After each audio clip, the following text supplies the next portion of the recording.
اور یہ پریشان ہے کہ تیل کا کیا کریں، کہاں سے لیں، سعودیہ سے لیں، فلاں سے کیا کریں۔ اب توجہ فرمائیں، پاکستانی حکمران، پاکستانی قوم، پاکستانی میڈیا، ان کی ذہنیت کا اندازہ لگائیں، یہ کتنے بڑے مجرم ہیں۔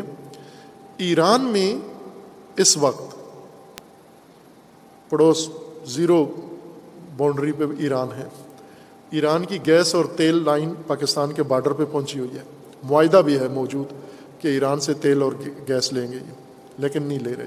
ایران میں اس وقت پٹرول کی قیمت کتنی ہے؟ ایرانی سفیر جو پاکستان میں ہیں، انہوں نے کل پرسوں اعلان کیا، جو پاکستان کی اخباروں میں چھپا ہے، 15 روپے پر لیٹر، 15 روپے پاکستانی۔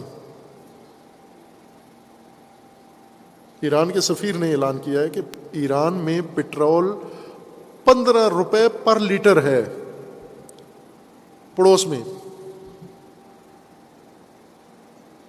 ادھر 300 روپے بھی لے گئے ہیں، اور پریشان ہے کہ پٹرول کہاں سے لیں ہم۔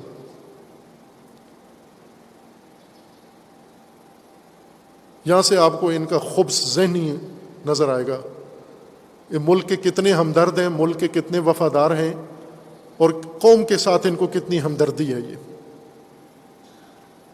آزاد ڈپلومیسی کے نعرے لگاتے ہیں آپ، قوم کے دشمن ہو تم، اگر 15 روپے وہ ان کے اپنا ہے، 15 روپے لیٹر ہے، آپ کو 50 روپے لیٹر بھی دیں پھر بھی آپ 100 روپے لیٹر دیں پھر بھی آپ اپنے ملک کے لیے بچا سکتے ہو۔